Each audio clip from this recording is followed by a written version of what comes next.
vídeo de hoje é uma continuação do nosso último vídeo, o vídeo de número 636, onde basicamente ficamos chocados com a porcentagem que o gerente de Elvis, o Coronel Tom Parker, levava sobre a receita de Elvis: 50%.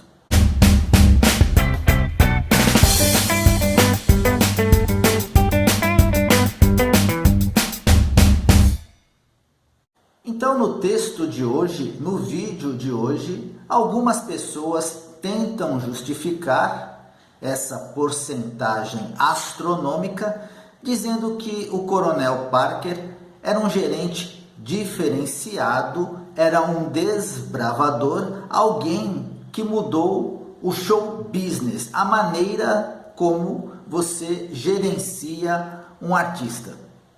Podemos dizer então que existe o show business ACDC, antes do coronel e depois do coronel.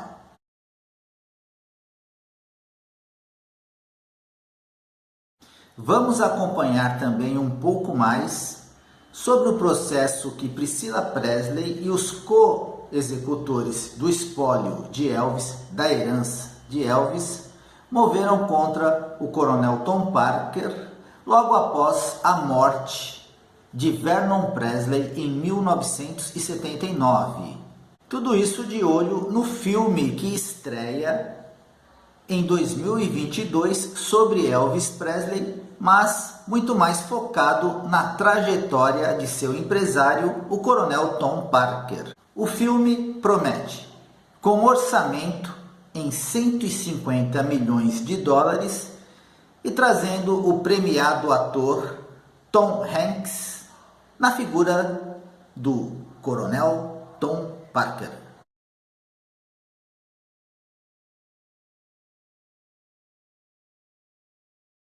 Vamos entender melhor tudo isso através do texto do livro de Alana Nash, O Coronel.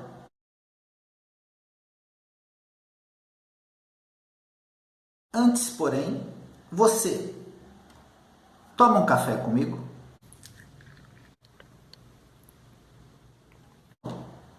Agora sim, vamos ao texto. A maioria das pessoas diria que a comissão de 50% é um roubo na estrada. Concorda David Skepner, o empresário que transformou a cantora country Lorena Lynn em uma figura nacional.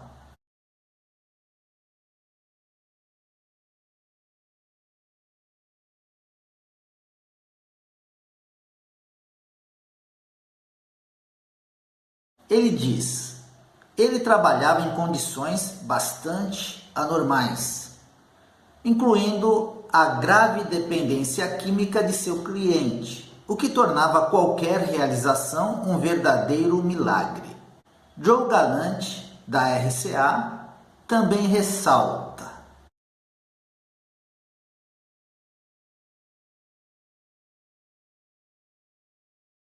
embora o coronel abocanhasse uma proporção maior e não usual da receita, ele estava gerando um montante muito maior do que os outros gerentes. Olhando por esse lado, então, se a receita bruta de Presley somou cerca de 200 milhões de dólares, por que o homem que negociou e buscou com grande astúcia e sagacidade essa grande quantidade de dólares não deveria receber mais do que o padrão da indústria, se não 50%? O coronel gastou muito mais tempo exercendo a promoção e comércio do nome Elvis do que o próprio Elvis. E embora tivesse negócios paralelos com as mesmas empresas com as quais Elvis fazia negócios, da RCA ao Hilton e a Management 3, Parker deu a Presley atenção total ao se recusar a representar outros artistas. O próprio Elvis nunca desfez o acordo e Como lembra Barry Camber,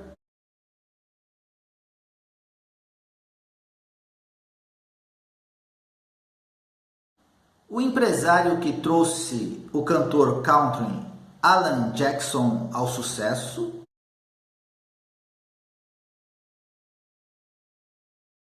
as práticas da indústria dos anos 60 não devem ser comparadas à ética empresarial de hoje. Como você pode argumentar contra o legado que ele deixou? Ele pergunta, especialmente aquele que continua a influenciar gerentes e executivos musicais. Em suma, o coronel era tudo o que parecia ser, bom e mal. E se Parker era a própria definição de astuto, a moralidade de suas decisões nem sempre era tão clara, preto ou branco.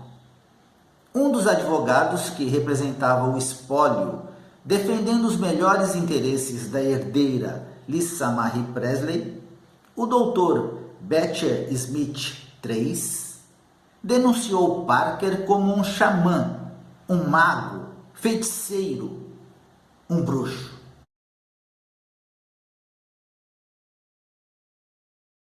Mas também elogiou sua obstinação. Quando ele trabalhava para Elvis, ele podia transformar pedra em ouro. Além disso, Smith citou barreiras contratuais. Não era tão fácil assim eliminá-lo de vez da participação da renda de Presley. Não posso demonizá-lo completamente, disse Smith alguns anos mais tarde. Havia elementos perversos, mas ele foi fundamental para estabelecer muitas vantagens de hoje em dia.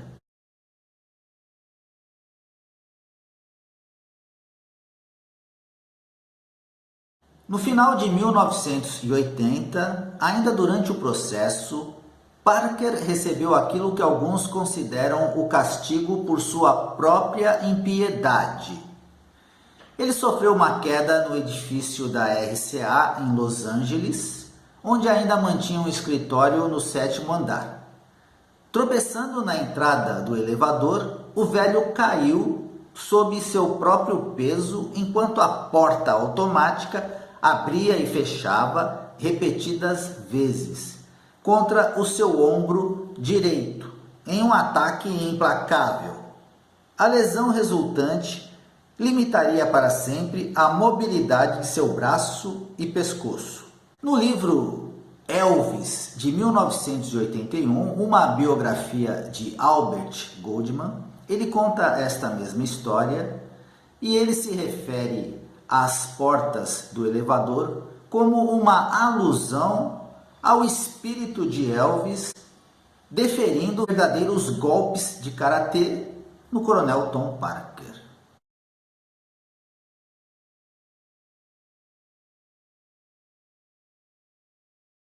Na opinião de amigos, isso o envelheceu em pelo menos 10 anos. Até que ele estivesse minimamente recuperado, ele insistiu que George Parkhill o acompanhasse até os cassinos para puxar a alavanca das máquinas caça-níqueis.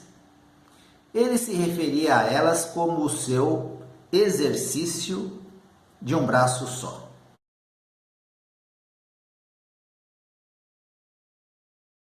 Pouco depois deste acidente do coronel Parker, Tual, para quem não viu o vídeo de ontem, foi designado pelo juiz Joseph Evans para ser o tutor de Lisa Marie Presley, então com 12 anos, para defender seus melhores interesses na briga travada entre Parker versus espólio. Então ele voou à Califórnia, onde teve uma reunião com Parker e os co-executores do espólio da herança de Elvis no quarto de hospital do coronel.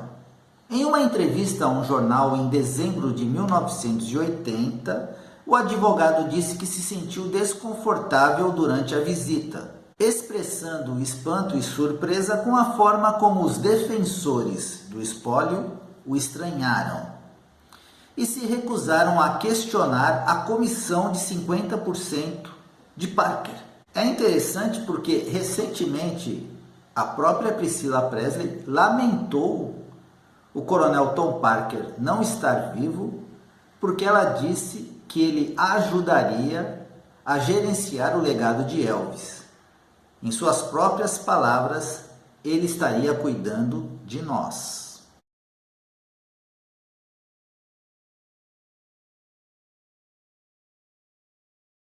Tual continua. Tive a impressão de que os defensores da herança de Presley tinham enorme respeito pelo coronel Parker e, por que não dizer, um pouco de receio. Cada vez que ele ria, eles riam. Quando ele dizia sim, eles diziam sim. Tual ficou surpreso com a influência que Parker parecia exercer sobre as mesmas pessoas que ele havia fraudado em uma fortuna de 7 ou 8 milhões de dólares, isso apenas nos últimos 3 anos após a morte de Elvis. O segundo relatório do tutor, entregue em 31 de julho de 1981, foi ainda mais contundente do que o primeiro. Nele, Tual discorria sobre o que considerou má administração de Parker. O destaque foi para a venda do catálogo de Elvis para a RCA, a pior decisão já feita na história do rock and roll. Motivado, acusa Tual, pelas dívidas de jogo de Parker. Foi a decisão consciente de faturar tanto quanto podia nas costas de Elvis diante de sua inevitável morte prematura. Pessoal, Tual aqui está falando do acordo, do famigerado acordo, onde o coronel Parker vende todas as gravações de Elvis para a RCA e abre mão dos royalties futuros. O coronel Tom Parker foi muito astuto na hora de se apropriar dessas canções, tanto para ele como para Elvis.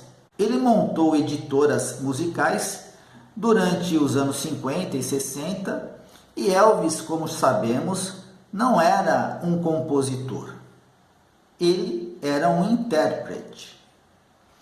Então, toda vez que ele gravava uma canção, alguém escreveu essa canção.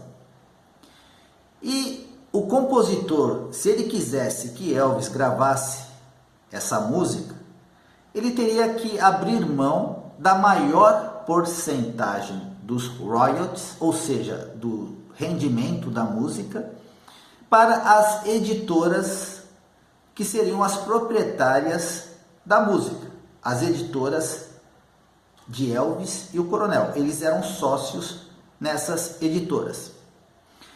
O compositor, por sua vez, dado o grande rendimento que uma canção na voz de Presley gerava, abria com prazer mão de grande parte dos royalties, da porcentagem, porque mesmo uma pequena porcentagem da venda de uma canção de Presley gerava muito dinheiro e era melhor do que um outro desconhecido gravar ou com menos sucesso e ele obter 90% de repente dos royalties, mas a canção não virar, não vender. Quando Elvis gravava a canção, principalmente nos anos 50, ela virava e virava muito. Mas Elvis sempre vendeu bem os discos. Então, era negócio para o compositor. Então, o coronel Parker acertou quando montou essas editoras musicais. Também acabou engessando um pouco o Elvis, porque dado o grande volume de músicas não tão boas durante a década de 60 para os filmes, mas as canções boas, realmente boas, muitos compositores não se dobravam a essa exigência. Enfim, eles tinham esse catálogo valiosíssimo que geraria muitos dólares, milhares de dólares, Mas o coronel, em 73, vende todo o catálogo para a RCA. É uma decisão ruim, porque é um mau negócio.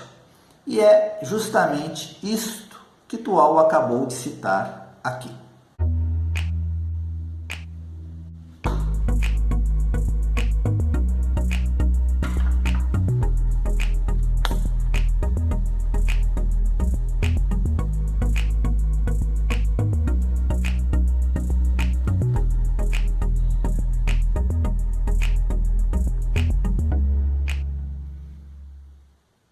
Pessoal, eu volto ainda um pouco mais com esta história, com o desfecho do processo do coronel Tom Parker com o espólio.